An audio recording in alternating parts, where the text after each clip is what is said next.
Welcome to Inside the Markets with John McLeod. Each program, we will bring you insights from top leaders in business, real estate, politics, and more, with the hope their experiences will provide you with the knowledge and understanding to help make your path to success a smooth one.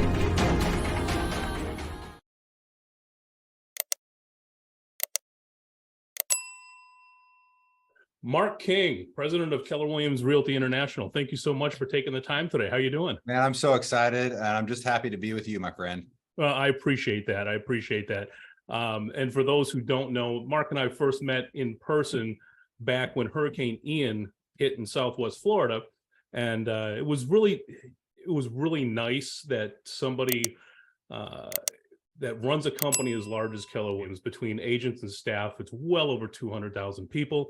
And you took the time out of your schedule to come down just to check in on your Keller Williams family. That meant a ton to us down here. So thanks again for that. I appreciate that. Well, we love all of you, and it's the least that we can do. The amazing human stories that came from that were gut-wrenching and heartbreaking and all those things. But to see the resilience, and it's funny, what I remember from working with you and meeting you is I was so hot because I'm not used to the weather down there.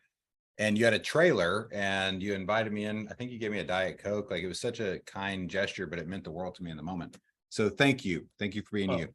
It's our pleasure. And again, we all appreciate it. So, Marc, today I wanted to talk about a little bit about the opportunities inside of Keller Williams. And many people may not know how you got your start in real estate and how you got your start at Keller Williams. So take us back for a moment, if you don't mind. When did you first enter this business?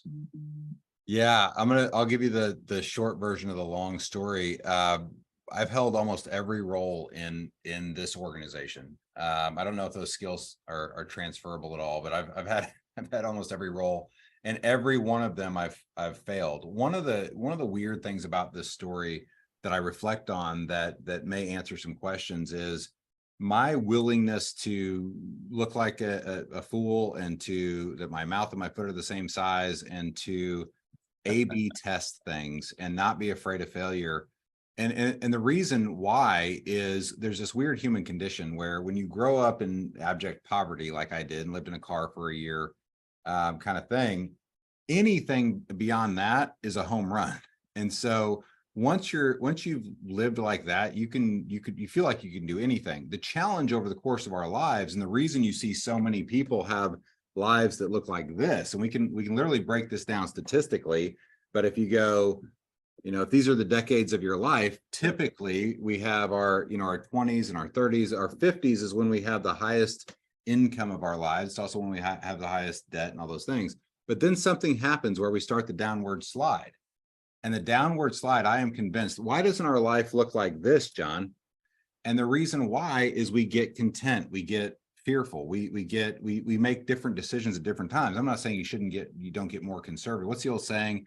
If you're not a liberal in your 20s, you don't have a heart. If you're not a conservative in your 50s, you don't have a brain, or whatever that funny saying is. It's because as we age, we get more content, we get more we're complacent, those sorts of things. We're used to our lifestyle. We're afraid it's going to be taken away. And especially in this business, you see this plays out with every role in our company, from agent to market center leadership, regional leadership, whatever the case is. So I spend a lot of my time, my mission statement is to challenge the limited mindset of a predetermined destiny, because I started out in corporate America. I worked for Sprint up in Kansas City. And I very quickly realized I'm not a corporate person, which is ironic for where I ended up, right? But I'm not a corporate person. I'm an entrepreneur. I'm more of an intrapreneur. And what I found was there was this guy, and I interviewed every real estate company at the time, thinking about getting into real estate. There was this guy that just thought differently. He was kind of like the Steve Jobs of the real estate world, as I did my research. Mm-hmm. And so I, like so many others, my favorite bumper sticker, John, is hire a teenager while they still know everything. And and second to that would be, I don't know what it is, and I hope this doesn't get me in trouble, but I have a lot of problem children who are, and myself included, men in our 20s. Where we seems to be the decade we're least coachable, that we take the most risk, that we make the most mistakes financially, that we make the most mistakes in business. And it's just a learning. It's part of your learning curve. And in my mid-20s, I decided I wanted to get out of corporate America and I wanted to go buy real estate and have all the freedom and flexibility and all the F's that come with real estate, right? And the one F I found is if I don't actually work, there's failure involved. So I started out, I started investing in real estate, failed at that until I didn't. And then I realized if I got my real estate license, I'd have an advantage because I'd have the data. I'd also have a commission I could earn on every deal I did. So why not get my license? I became licensed. Next thing I know, I had built up a good amount of income and I was able to leave my corporate job. And then I started getting really good at finding properties. I had this code. I'm just giving you a long answer. This is not a long answer, but I had back in these days, by the way, I'm not that old. I'm 49 years old, but back in those days, there wasn't yet a really detailed MLS. There was the burgeoning start of one in my market, but we still had listing books. We still had, so I had to look at 100 properties, whether it was on a sheet of paper in a listing book or it was on the MLS, and there were different forms or whatever the case was. And I would find 10 to go visit, and I would make offers on 3 to buy 1. And those were my metrics. And I've kind of used these lead measure, lag measures before I even knew what they meant to kind of reverse engineer what my goals were. I needed to make $5,000 a month in passive income or active income as a real estate person. So I had to reverse engineer. If I made $500 per property, then I had to make sure I owned 10 properties. So I set out about learning about every neighborhood, street, tax district, etc. What this led to, as I did this, is I started finding more deals than I could personally buy. Okay. So what I found is I always thought I had a money problem. I didn't have enough money to do this. What I found was there was always enough money out there. I just had to find the deals. Long story short is that led to getting more and more clients who are investors, starting to sell a lot of houses, and I turned that into a business. I had a market center where we had several team leaders in a very short period of time. And if you know my personality, I kind of just elbowed my way in and said, I'll do this. How hard can it be? And then I failed at the team leader role. And so long story short is that led to, when I figured that out, it led to OP opportunities, which led to regional opportunities, divisional leader opportunities. Director of growth was my last position before this one. And it's just been failing my way through life. Love it. So speaking of failing, have you ever felt like quitting along the way? Oh, many, many times. It's a normal human condition. I would argue if you're not thinking about quitting, you may not care enough. Meaning, and by the way, as the sole breadwinner, I've had to think this way throughout the course of my career. And that's not a shot at anybody, but I have to make sure I feed my family. And I have an extended family that I take care of. So there was a point in my life when I got over leveraged and bought too much real estate. The market crashed 2008. And, I had to look up and say, I was paying $13,000 a month from bad debt. I sold my real estate business because it was the only real asset I'd ever built, my database. I had to pay another $7,000 a month for my parents and grandparents, all their living expenses. And if there was money left over, I got to eat, kind of thing. So I went through a really tough time for about a 4-year period. And I'll tell you, $3.13 will buy you a cheeseburger and a large Diet Coke at McDonald's. And that was my lunch every day for 4 years, trying to solve for the dumb mistakes that I made in my past while taking care of everybody else. So for me, failure is an embraceable part of the journey, and you don't succeed if you don't fail. So if you're not considering quitting, and I'll tell you, in terms of real estate sales, I wanted to quit a lot. Team leader role, I wanted to quit a lot. There are days now where I look up and go, I don't want my future to look like my past. And what do I need to make sure that I change about that? I have the greatest job in the world. I now have passive income that exceeds what I get paid to do this. So I mean this lovingly. I work because I want to, and because I care about the 200,000 families in this company. And I love what I do. I get to whistle to work, but not every day is perfect. So yeah, I think you're human if you've ever considered quitting. Excellent. Love that. So you mentioned something earlier, challenge the limiting mindset of predetermined destiny. Mhm. And one of the questions that I had written down for you is, when did you discover your why or your just cause? And Yeah. I feel So, like that relates to it. it started in a workshop that I did pretty bold. And it was Diana Kokoska and people like Tony DeCello and people like that, where we were simply just writing a mission statement. I didn't know what a mission statement was. I knew what Keller Williams' mission was. But it to me, it was such a grandiose thing that it wasn't personal. And what I realized about my own personality is I've always been the contrarian in my life. That uh, I grew up Southern Baptist, and then Mhm. but I always questioned, why do we believe this way? What Explain that part of the story to me. And right, I've always been a very curious person. I've also been someone who I have this internal thing where I can't stand to see people take advantage of others. If you remember the DISC profile, which is kind of a lower level psychological behavioral assessment. We have many more advanced tools today, like the Keller personality assessment, and we had the AVA, activity vector analysis, before that.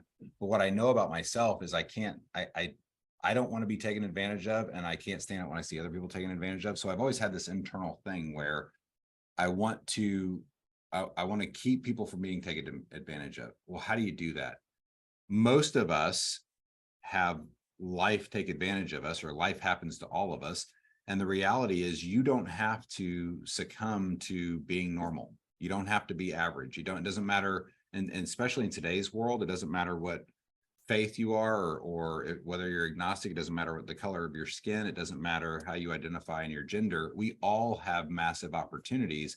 And I'm going to take my stand. And what my career has become about is, I'm going to challenge the limited mindset of your predetermined destiny. If you tell me I've kind of reached the top, this is all there ever is, then I'm going to shake until we figure out that that's not exactly true. And you can be anywhere you want to go.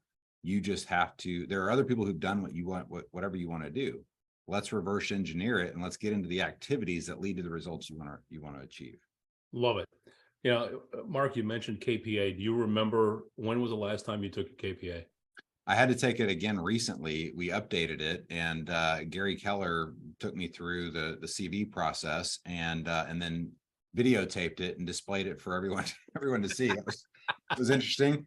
But my whole life story on full display. But it was good. It's one of the things I'll remember for the rest of my life, is going through that process with Gary and having him break down my career and my life story, and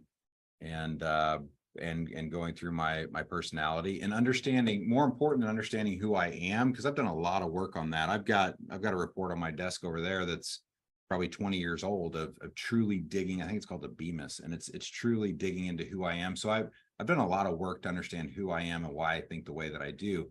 What I think is more important is understanding who I'm not, because Interesting. if I, to make it analogous to our world, my MCA one time in one of my market centers resigned on the first day of transmittal, and had done none of the work all month. And suddenly I had to step in and transmit the market center. I got a call from Henderson. I was the last market center in the entire company. I think there were 300 and something market centers at the time. And I was the last one who had not transmitted. I got a call from Mo Anderson, who said, "Darling, you're about to break the whole system." And I said, "Oh no." But again, it was a great example of being curious. How hard can this be? Right. And learning, oh my gosh, the MCA's most important role in this company. Without them, none of us can do the rest of our work here. And so, from that perspective, fail your way forward, learn, be curious, do all the things. Yep. So do you remember what your top score was on the KPA? What position? I have it handy. I tend to lead with aggression, which is not a flattering, favorable thing to talk about. Honestly, that surprises me. From the conversations we've had, that is a surprising trait.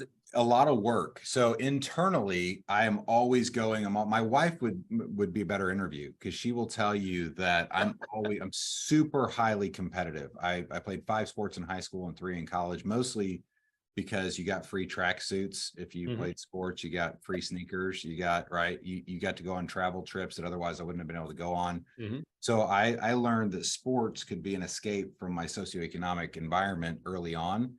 And that competitive nature, one of the benefits, a lot of people think that, and this is true in our business, is an athletic background will help you get ahead faster. It doesn't mean that if you don't have one, you can't get ahead. It just means that, and people think it's because, oh, you're competitive, or it's in the male world, you got testosterone. This is what, no, it's none of that. It's that you're used to, from a very young age, keeping score. And when you keep score and your score is out there for all to see, no matter how many points I had in the basketball game, people got to see it in the newspaper. Yeah. Right. And so when you're used to keeping score, it's easy to think of business that way, because now if my goal is to make $1 million a year, then there are lead measures that lead to that outcome. And if I'm not doing my job every single day, I won't hit my goal. And that's kind of the way that I was brought up in sports. And so that has led to, wherever I am, but the, aggression doesn't mean, and I've had to learn. I took acting classes. I don't know if you know the story, John. No, this is really interesting. I love this. In 2010, I had someone I worked with who told me, I was sitting in a meeting and she started crying. And I said, what is happening? And she said, your face looks mean. And I went, my what? And I gave her a look, and so I said, oh my gosh, we were having a great conversation. I wasn't trying to be mean. And she said, well, your face doesn't match your words. And I went, oh, well, that could be a problem. And so again, I'm very coachable. So I went and took acting classes and I wanted to be a better speaker. And so I started taking acting classes and learn about my own behavior. So I've had to do a lot of work. The internal side, we're going all the time. We're super competitive. The external, I've had to learn. It's a learned behavior to, you have to get to the results. So now today in this company, for example, we need to grow 70,000 agents this year to hit our goals, meaning we need to add 70,000 agents in this industry. This industry turns over every 2.7 years. This industry loses about 3% of the agents every single month. So if you don't replace them, your business goes backwards. Yep. For us to go forward, we have to go get 70,000 people. Now my natural behavioral style, you're a team leader. I'd say, John, come on, you got to go hit your goals, go recruit more people, go, right? That's what I have to temper. It's the football coach in me, if you will, right? Sure.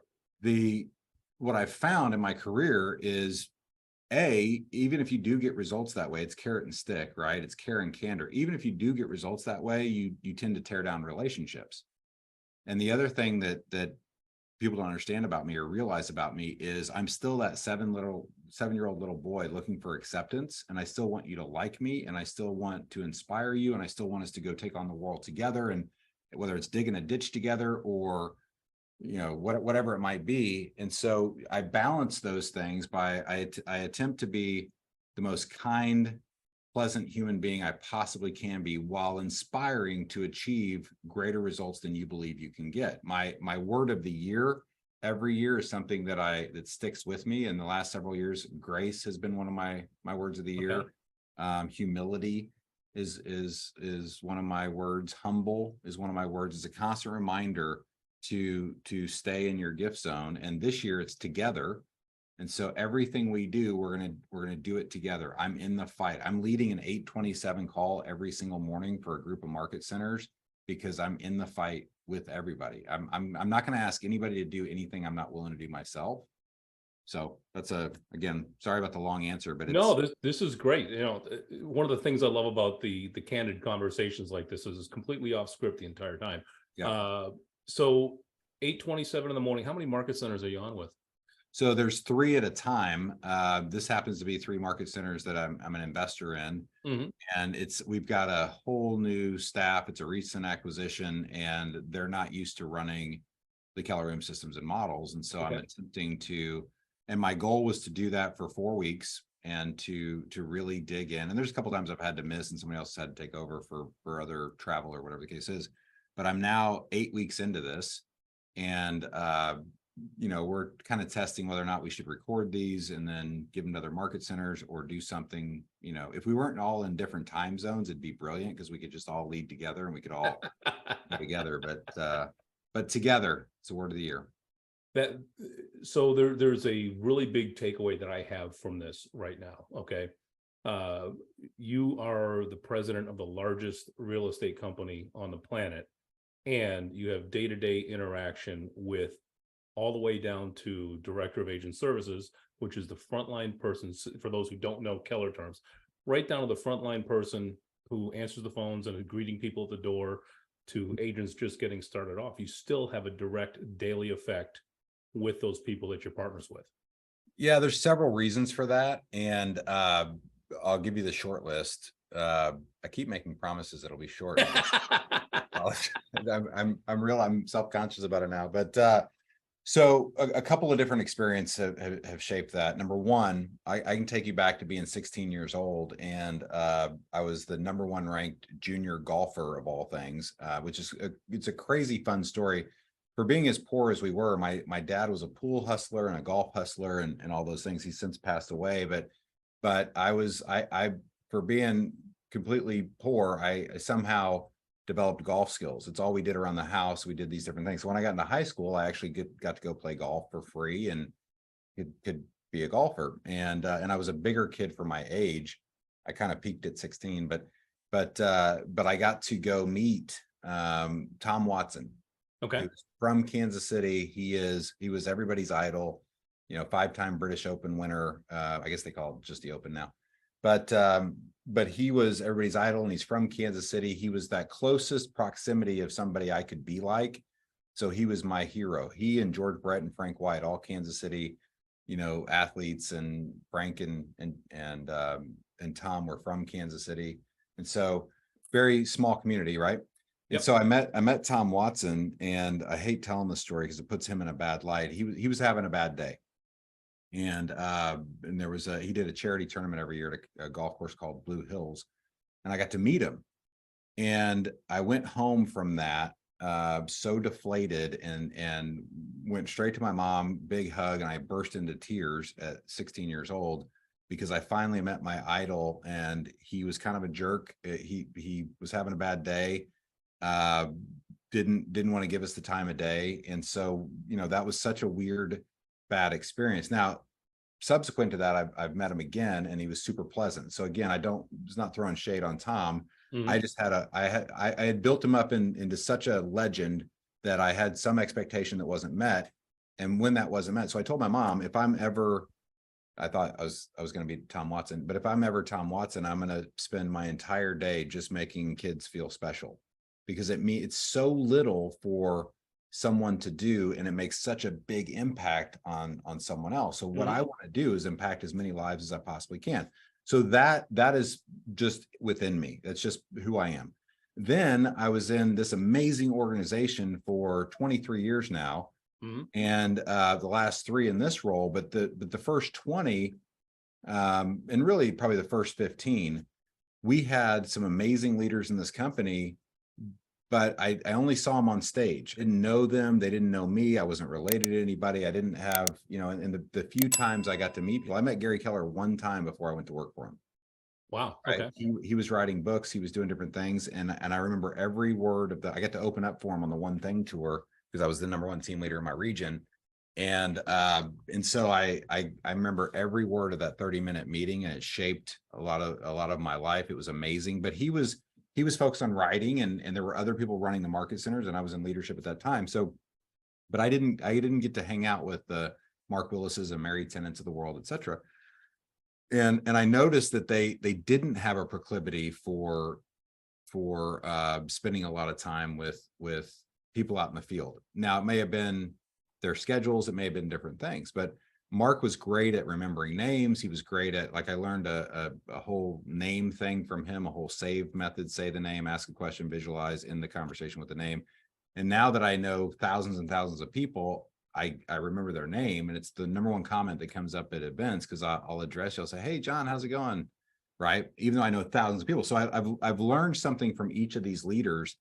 And then we went through a time where we had leaders that were more top down, And I think that caused some challenges. So I'm trying to take the best of every leader I've ever been around, with the experience of hopefully everyone's wearing a sign around their neck, whether we realize it or not. Every one of us is that 7-year-old who wants to be accepted. And we're all saying, I learned this from Diana Kokoska, and we're all saying, make me feel special. And so if you think about how to inspire someone, it starts with making them feel special. We all know this inherently as parents. The way that kids spell love is T-I-M-E. You may have heard that before, Yep. right? And so it's just about the time. So as a servant leader, there's a lot of leaders in our space that think their job is for everybody to answer to them. I make the decisions, you go work. It's just not leadership to me at all. Leadership is jumping in on red day and getting your hands dirty. It's every day going to work. It's never asking anybody to do something you wouldn't do. It's picking up the phone and making calls, which I do live in our trainings, right? It's whatever it takes. And the last element to this is, so few of my peers now have ever sold a house. They don't know what it's like to sit across the table from potentially strangers who are dealing with their highest value, most complex transaction of their life, and they're scared to death.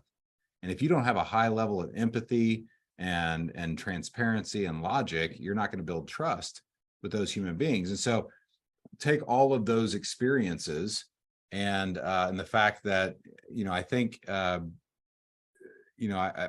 can think of a couple of people who've actually ever been in real estate before, who reached the highest levels of our competitors.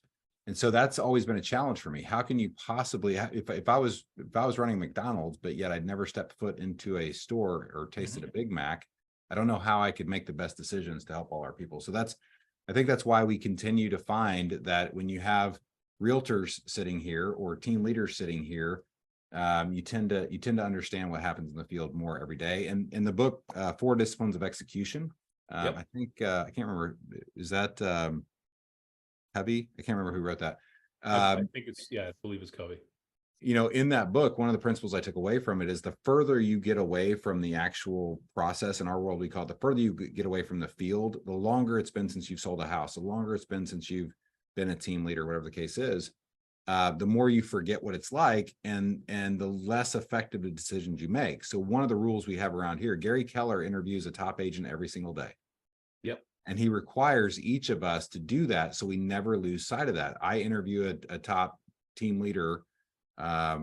Jen Lewis, who runs the team leader community and engagement group, is interviewing team leaders every single day. We are engaged with what's happening on the ground all the time. We're also the only company I'm aware of that has a direct conversation with all of our leaders once a week for an hour. We call it the growth call, but every week I'm talking with a couple thousand leaders in our company, updating on what's going on, getting feedback, staying engaged.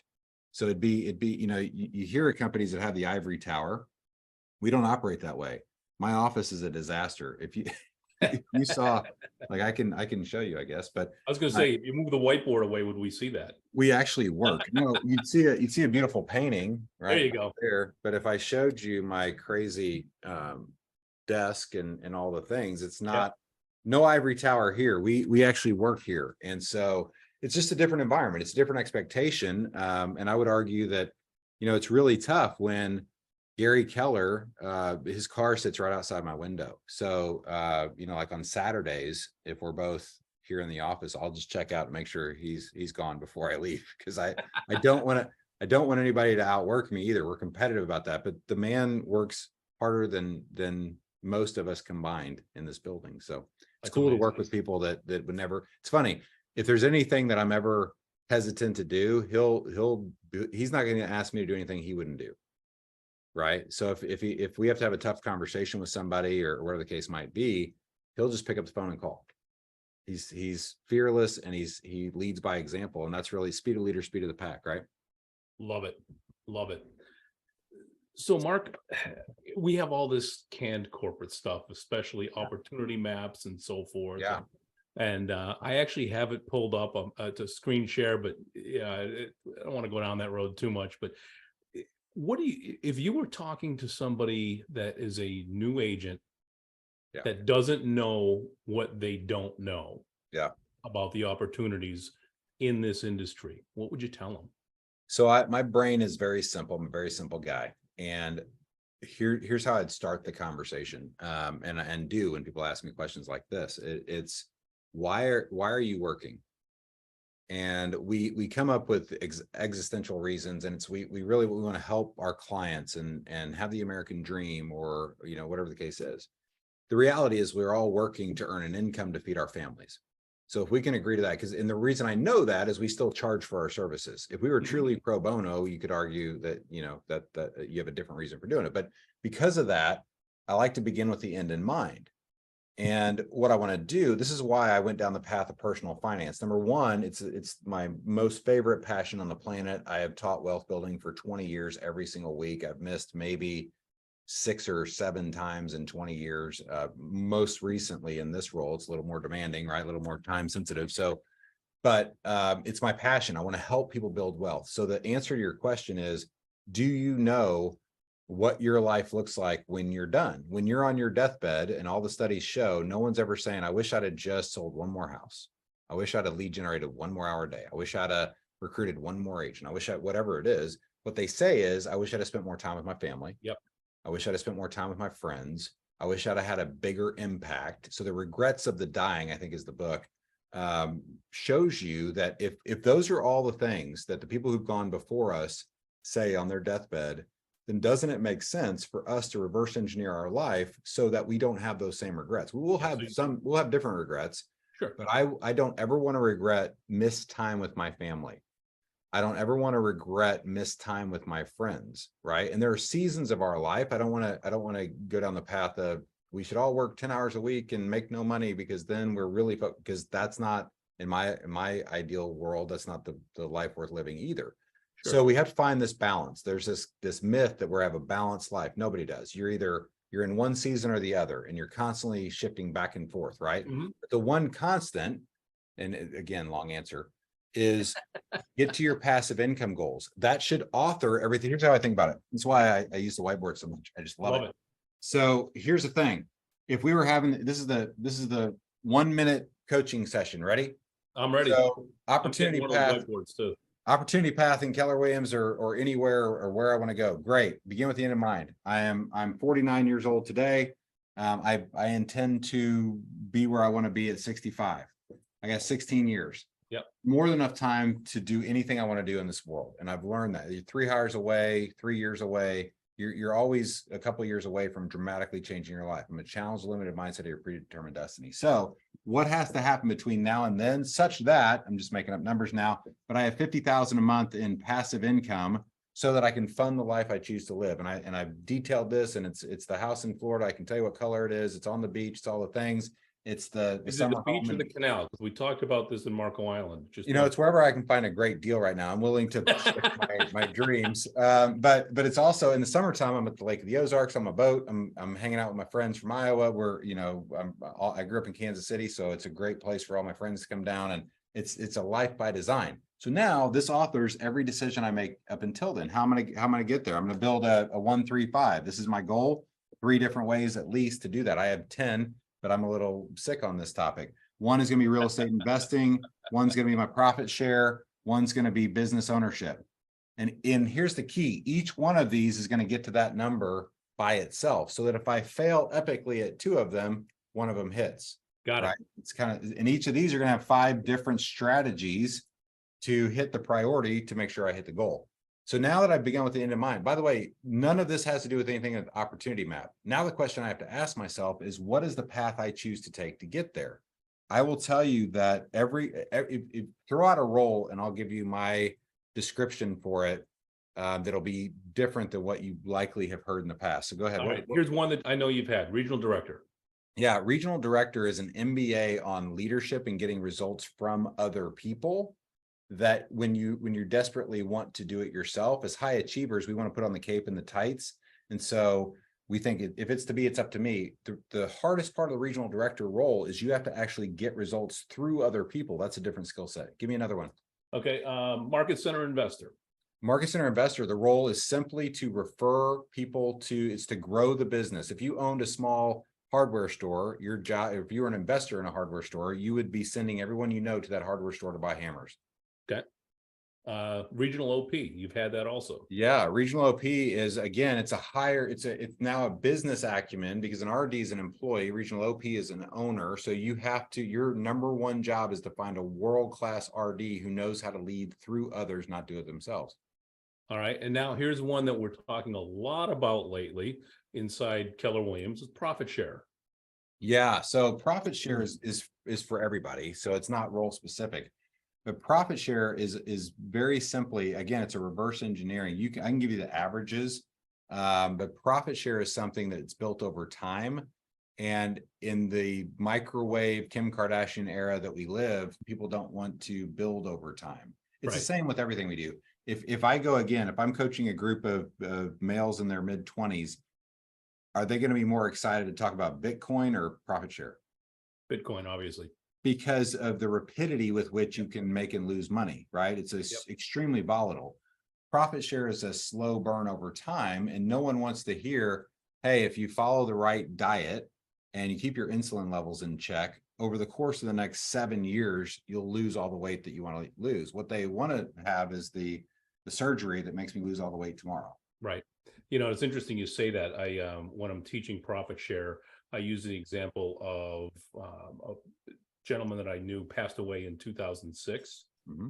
So 17 years later, his daughter is receiving nearly $200,000 a year in profit share. Yeah, it's life-changing, generational changing if you pay attention to it. And here's the crazy thing about profit share.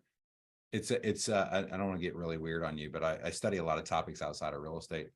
And one of the things I love to study is quantum physics. I know it's a silly thing, but I'm fascinated by quantum physics. And one of the core tenets is when you're trying to identify and look at an electron, for example, you can't actually observe it. By the time you look at it, it has moved. It's gone. And profit share, this is going to be a big, I love this. So we go on and on about this stuff. The more you focus on, this is going to sound counterintuitive, but if you get into profit share because you want to make passive income, you rarely do. If instead you use profit share as a byproduct of you having an amazing, life-changing experience at Keller Williams, you tend to make a lot of it. Let me give you the perfect example. There's a restaurant in St. Louis, Missouri. It's attached to a Drury Inn hotel. It's a nice restaurant. It's called Stony River. And when I moved to St. Louis, being from Kansas City, I'm a little bit of a snob around steaks and barbecue. Sure. Because all of y'all around the country have lost your minds on what you think is good barbecue. And unless you're from Kansas City, clearly we know best about barbecue, right? So you're going to come down next time you're in Florida. We're going to have a discussion about that over brisket. Yeah. And it better be amazing, or I will tell you, everybody thinks Austin, Texas is where barbecue is from. No, I'm telling you, I'm a snob. I have my own thoughts. Anyway, back to Stony River. So I'm looking for a great steak in St. Louis because I can't find one. St. Louis has amazing things, best ravioli on the planet. There's amazing things that come from St. Louis that you can't find anywhere else, but steak is not one of them. And so I finally find Stony River, and they have a 9-ounce coffee cured filet. Now, remember, a kid who grew up on Always Save mac and cheese because it was 62 cents a box. Sure. This is a funny conversation, but this coffee cured filet, John, it melts in your mouth. It's got a little brown sugar with the coffee cure, and it melts in your mouth. I can taste it right now. It is phenomenal. I don't remember what it costs, but it's not $40. It's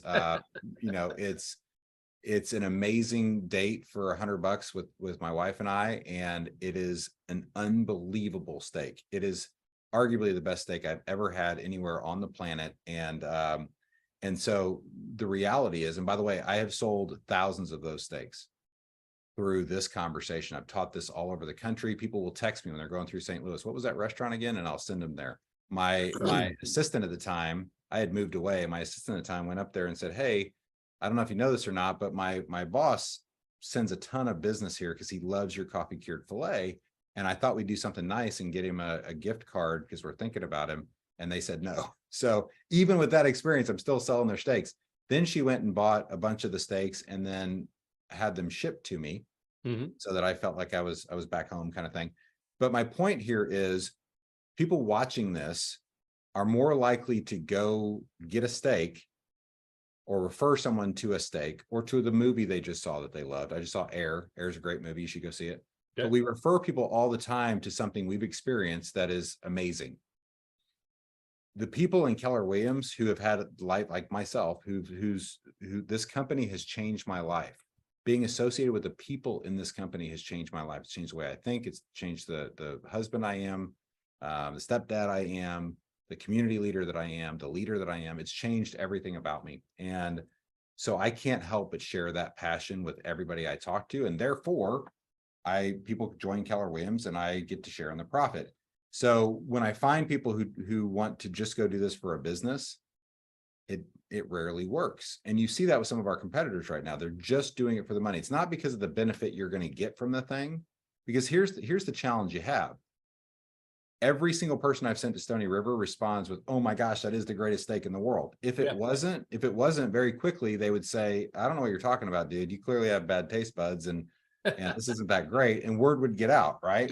And that's what you see happen in competitors. You see the revenue share, whatever the case is, when people are just going for the money, if it's not everything they thought it was, they're setting your expectations so high, then very quickly you lose credibility with them. And I choose to live a more authentic life than that. And I want to refer you to something that's going to change your life. If I never made a dime in profit share, but I could have the same impact on the thousands of people I've recruited to this company, I would do it in a heartbeat.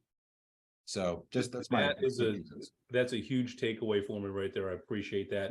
Mark, I know we're coming up on time here. I've got one last question for you. Okay. What question did I not ask that I should have? I think the biggest one is if I was, and you kind of alluded to it and I skirted it. So I this is all about what would I coach someone to do today if they wanted to change their life?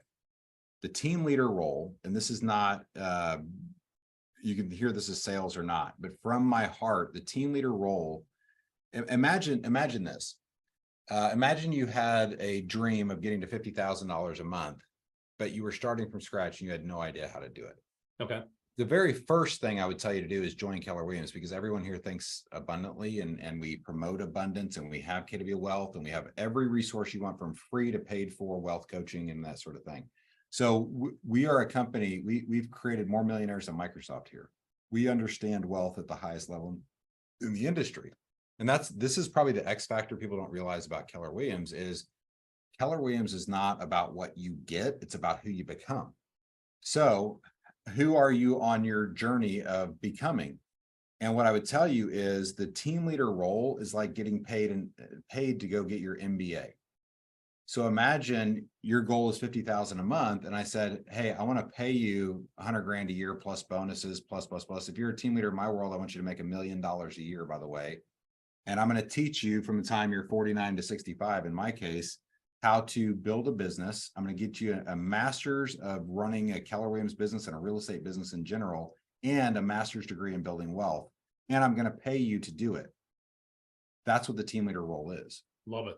And so that the one thing that I keep seeing, and we're in we've lost 33% of the units we sell over the last 2 years. We are in a shift. And the thing that I see happening is I had a conversation, John, the other day, $20 million producer. And this is how all these conversations go. And I said, have you ever thought about being a team leader? It's the same skill set. Instead of looking for buyers and sellers, you're looking for agents. You're consulting your top people. You're pouring in and training and helping. And as a team leader, you are the number one agent, number one brokerage in most markets across the country. You have a team of 208 on average. I have a team of 200,000. My OP is Gary Keller, but we all have the same job. Mm-hmm. And so, at the end of the day, as a team leader, if you want to get an MBA, would you consider that role? And they will tell me, oh no, I would never do that. I make way too much to be a team leader. And I'm like, well, let's break that down. How much do you make? I said, I don't mind boundaries. Right. And immediately we do 3% math. We don't have the actual numbers. So $20 million producer says, I make 600 grand a year. And I'll say, no, you don't. By the way, I have your multi-year trends and your average 2.4%. So let's just start out with, you made 480 grand last year, top line. What's your profit margin? I don't know. Great. We boil it all down. And I took home $180,000 last year. And that was my income for being a $20 million producer. Well, how many hours a week did you work? The answer is always 60. Did you work nights and weekends all the time? It's the worst part of my job. Cool. First of all, as a team leader in my world, you won't make it if you're only making 180 grand a year, because the comp plan is such that if you're not doing your job, we won't be in business together. On the flip side, if you are doing your job, you're gonna make way more than 180 grand. That's number one. Number two is I'm never gonna ask you to work nights and weekends. So you get your life back, right? And people don't connect the dots that if you do the team leader job right, it's the best job on the planet. Conversely, the MCA role is the most important role in our company, but there's no better role. I've had every role but the most important MCA role. And there is no role better than being a team leader. And by the way, a team leader, the difference between a team leader and a regional director, or the role I'm in today, is just leading through others to get the results. As a team leader, I can put on my cape and tights. I can go out in the marketplace. I can be the local real estate economist of choice. I can be the top consultant in the marketplace. I can be the media go-to for what's happening with local real estate. I can create mastermind groups. I can teach, coach, consult, right? All those things. And so to me, having my hands involved in it and being that person is the best job on the planet. No, by the way, I get paid a lot of money to do it. And one of the other things that shatters people's myth understandings about this role is I know of a team leader, happens to be from St. Louis, in St. Louis in 2017, who was coaching the number one agent in the board, John. Okay. And the number one agent in the board's net was not as high as the income of the team leader. So the opportunity map, by the way, once you've gotten your MBA as a team leader, there's nothing in this company you can't do, including this job. It's all the same. So when you've been the highest performing team leader in this company, you can write your own ticket with whatever you want to do with your career. And that's the one thing that people miss. And somehow the team leader role, and I know how it happened, but the team leader role got kind of confused for a time of it being a cold calling recruiter. Well, we follow the TCPA and we scrub the do not call list and all the things. But B, if you're cold calling, it means you haven't developed the relationships and consulting and vendors and all the things to refer you enough business. It's by referral only at the highest level. It's the best job. It's no nights and weekends. You whistle your way to work every day. It's just the best role. And once you've done it at a high level, there's nothing you can't do. So that's the one myth that I'd love to shatter around the team leader job. Love this. Marc, as always, very much appreciate your time. Thank you so much. I know we went a little bit over, and I appreciate the flexibility on your schedule. I love it. I want to do this as much as you want to do it. This is my favorite thing to do. All right. I appreciate you, bud. Thank you very much. I appreciate you. Have a great day. Find me a great deal in Marco Island. I'm on it. We'll see you. Everybody. Bye. Thank you for joining us for another edition of Inside the Markets with John McLeod. I hope you found this topic interesting. Each show, we will bring you intriguing and relevant commentary from the top experts here in our market. If you have suggestions for future topics or would like to be a guest on the show, please email me at johnmcleod@kw.com. That's JONMCLEOD @kw.com.